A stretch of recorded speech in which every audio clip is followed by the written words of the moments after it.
आप सबको बुलाया क्योंकि एक डिस्प्यूट चल रहा है और उसके कारण से ट्रांसपोर्ट सर्विसेज या दूसरी चीज़ों में डिसरप्शन आ रही है।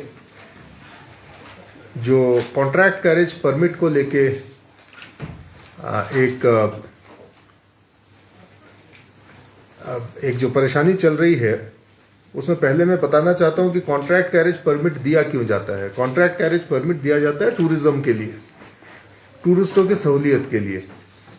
जो लोग एक पॉइंट से दूसरे पॉइंट तक किसी गाड़ी में आना चाहते हैं उनको जिससे सहूलियत हो वो देखते हुए स्टेट या यूनियन टेरिटरी उस तरह के परमिट्स जो है कमर्शियल व्हीकल्स को देती है, जिससे आवाजाही करने वाले लोग जो पॉइंट ए से पॉइंट बी तक जाना चाहते हो उनको सहूलियत हो।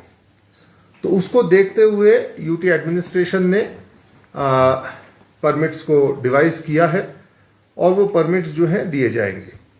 मोटर व्हीकल एक्ट ये सारी चीजें गवर्न करती है। सेक्शन 74 उसका इन चीजों को गवर्न करता है और सेक्शन 74 के तहत ये परमिट्स जो हैं ट्रांसपोर्ट अथॉरिटी किसी कमर्शियल व्हीकल को देती है किसी एरिया पे या किसी रूट पे या एक रूट से ज्यादा रूट्स पे बांध के, और उस स्पेसिफिक एरिया और उस स्पेसिफिक रूट या उस स्पेसिफिक एक से ज्यादा रूट्स पे जिस पे कि ट्रांसपोर्ट अथॉरिटी परमिट देती है उस पे ऐसे कमर्शियल गाड़ियों को कॉन्ट्रैक्ट कैरेज परमिट होल्डर को चलना होता है।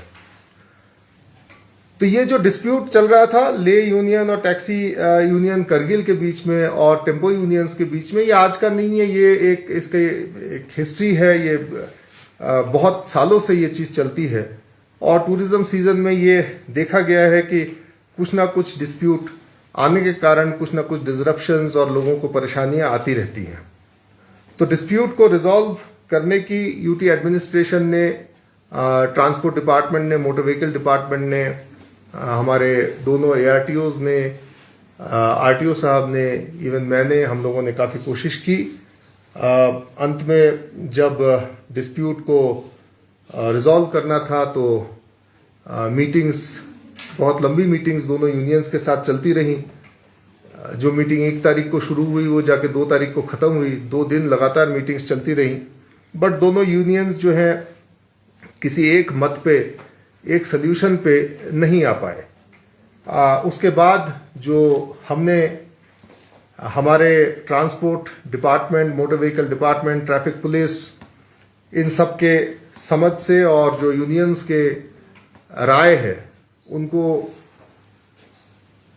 देखते हुए और उनका एक सबको जिससे सहूलियत हो, टूरिस्ट को जिससे सहूलियत हो, और दोनों transport unions, taxi unions and tempo unions, इनको जस्टिस दोनों को मिले, उस तरीके से यूटी एडमिनिस्ट्रेशन ने आज अपना जो परमिट सिस्टम आगे आने वाले टाइम में चलेगा उसको डिवाइस किया है।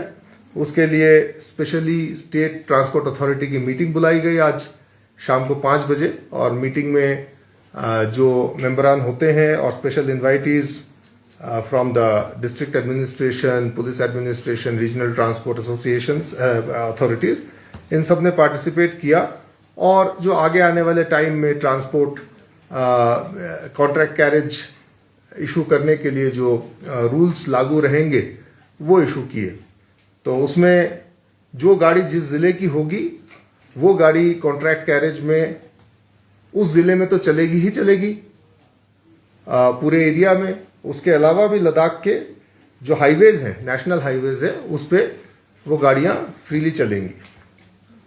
नेशनल हाईवे 1D के ऊपर वो गाड़ियां जब अप्लाई करेंगी तो टूरिज्म के लिए जो इंपॉर्टेंट टूरिस्ट स्पॉट्स हैं जो उस हाईवे के विसिनिटी पे, वहां तक भी वो गाड़ियां जा पाएंगी।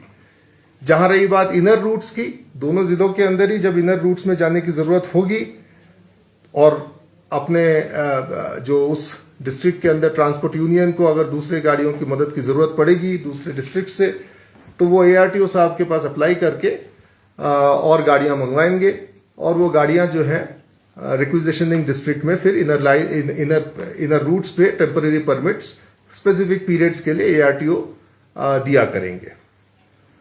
तो ये सारी चीज़ों के हिसाब से हमने ARTOs को डायरेक्शन दिए हैं कि ARTOs इमीडिएटली अपने अपने डिस्ट्रिक्ट में, अपने अपने जुरिस्डिक्शंस में जिन भी व्हीकल्स के पास परमिट्स नहीं हैं, नए परमिट्स इशू होने हैं या रिन्यूअल्स होने हैं, उनको अप्लाई करवाएं और इमीडिएटली टाइम बाउंड मैनर में परमिट्स इशू करें।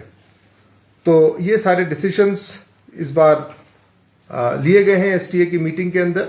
उम्मीद करते हैं कि ये जो कंफ्यूजन है या जो लॉक जैम है परमिट्स के लिए, कॉन्ट्रैक्ट कैरेज परमिट्स के लिए, ये हल हो जाएगा और ट्रांसपोर्ट डिपार्टमेंट या मोटर व्हीकल डिपार्टमेंट इसको कॉन्स्टेंटली मॉनिटर करेगी कि ये किस तरीके से एग्जीक्यूट हो रहा है। उसके बावजूद अगर लोगों को कोई परेशानी आती है उसको भी हम लोग देखेंगे और हर 6 महीने पे इसको रिव्यू करेंगे। The UT administration through the motor vehicle department is open to modifying, changing, improving further the permit system, जिससे कि सबको सहूलियत हो और सब अपनी गाड़ियां या अपने बिजनेस अच्छे तरीके से कर पाए। Thank you. Anything that has been left out? हाँ, एक चीज और छोटा सा ऐड कर देता हूँ। अभी हाल ही में हमने जो हमारे यहाँ से कॉन्ट्रैक्ट कैरेज की गाड़ियाँ जम्मू कश्मीर में अप्लाई करती थी, वहाँ भी बिजनेस करती थी, उसको भी जारी रखने के लिए, उसको वो चालू रहे, इसके लिए हम जम्मू कश्मीर गवर्नमेंट के पास भी गए थे और वहाँ JNK government, JNK transport department के साथ हमने MOU भी साइन किया है कि उनकी गाड़ियाँ अंदर आ पाएंगी और उतनी तादाद में हमारी गाड़ियाँ भी वहाँ अप्लाई कर पाएंगी। वो MOU भी अभी चलता रहेगा। सर, ये हमेशा से बिगिनिंग ऑफ द सीजन या एंड ऑफ द सीजन जब आता है तो डिस्प्यूट ज़्यादा बढ़ जाता है और इसमें क्या दोनों यूनियन सहमत हैं जो डिसीजन लिया है? क्योंकि कारगिल में तो बिल्कुल ही बंद किया है वहाँ पे और लद्दाख में भी वो सोच रहे हैं कि सबसे अपील कर रहे हैं इस चीज़ में कंट्रीब्यूट करें और लद्दाख आके ये बंद करने की भी वो बात कर रहे थे। तो उस पर कैसे एक बड़ा सोल्यूशन निकल सकता है सर आगे? देखिए, जब टूरिस्ट सीजन होता है तो लाजमी है कि उसी वक्त ये डिस्प्यूट जो है पीक पे चला जाता है क्योंकि डिमांड उस वक्त ज़्यादा होती है। That is why. और जब लीन सीजन होता है तो डिमांड नहीं होती है, बिजनेस के लिए कॉम्पिटिटिवनेस नहीं होता है, इसके कारण उस वक्त ये चीज़ें नहीं उठती हैं। That's a natural thing to happen. और जहाँ रही बात दोनों इसमें सेटिस्फाइड इस वक्त हैं कि नहीं है, मैंने आपको पहले ही बताया कि 2 दिन के मैराथन मीटिंग्स के बाद भी दोनों कॉमन ग्राउंड पे नहीं आए, बट जो बेस्ट कॉमन पॉसिबल सोल्यूशन है वो UT एडमिनिस्ट्रेशन ने दिया है और इसको हम ट्राई करेंगे। हम अपील करते हैं जितने भी हमारे कॉन्ट्रैक्ट कैरेज ऑपरेटर्स हैं वो इमीडिएटली ARTO ऑफिसेज में जाना शुरू करें और इस नए परमिट सिस्टम को पे अप्लाई करना शुरू करें। और जैसा मैंने पहले भी बोला कि we can again review after 6 months and then again after 6 months and see how it is going. तो ऐसा नहीं लग रहा सर, जैसे कि दिन में आज एक प्रेस कॉन्फ्रेंस दिया था टैक्सी यूनियन की प्रेसिडेंट ले ने, तो उसमें वो सीधा बोल रहे थे कि हमें डिस्ट्रिक्ट परमिट ही चाहिए। तो कारगिल की जो यूनियन है वो इस पर तो आपको पता है पूरा राज्य नहीं है कि पूरा स्ट्रिक्ट चल रहे हैं, तो आपको नहीं लगता उनके साथ इनजस्टिस हो रहा है सर? ये नहीं, हमने मैक्सिमम दोनों को वही दिया है जो कंपेरेबल है और दोनों के साथ बिल्कुल जस्टिस किया गया है। दोनों पार्टियां जो समझती हैं कि उनको आपस में डिस्प्यूट है, दोनों के साथ जस्टिस ही किया गया है और आगे आने वाले दिनों में हम देखते हैं हाउ इट गोज। पिछले बहुत सारे, आज से कम 10 साल पहले भी एक मीटिंग हुआ था सर, कारगिल यूनियन और ले यूनियन का, कारगिल में ही हुआ था। वहाँ पे भी ARTO खादिम साहब की सरबराही में उसकी ऑर्डर में ये एक मीटिंग हुआ था कि वहाँ पे भी इसी इशू को लेकर कि हम मिलजुल के काम करेंगे।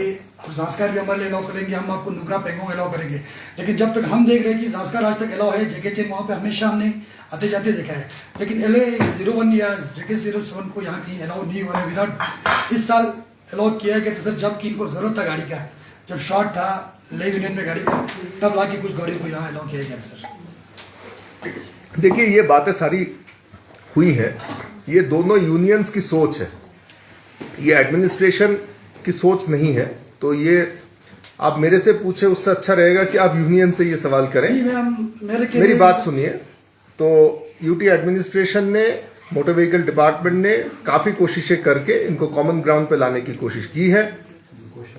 कई रीजंस के कारण इनके अपने कॉमन ग्राउंड्स अभी तक नहीं हुए हैं, तो यूटी एडमिनिस्ट्रेशन बाध्य नहीं है कि किसी पर्टिकुलर ट्रांसपोर्ट एसोसिएशन या किसी पर्टिकुलर ऑपरेटर के हिसाब से परमिट दे। लॉ यूटी एडमिनिस्ट्रेशन को या स्टेट को पूरी अथॉरिटी देता है कि किसी एरिया में, किसी रूट में स्पेसिफाइड तरीके से परमिट दे। वो हमने अभी किया है और उसको दैट इज अंडर लॉ, और हम चाहते हैं कि उसको अवॉइड करें हमारे जितने भी ट्रांसपोर्टर्स हैं और अपना बिजनेस सुचारू रूप से शुरू करें। Sir, how different is this from other union territories having district-wise permits? Many other union territories also issue permits in the same way as provided under law. It is the section 74 of the Motor Vehicle Act, you can refer to it, that determines how a permit has to be given for contract carriage. There are no two ways. The Motor Vehicle Act doesn't specify any state permit, it doesn't specify any UT permit, it doesn't specify any district permit. It is simply the transport authority which has to specify the area or the route or the routes on which a contract carriage permit holder will ply the vehicle. So,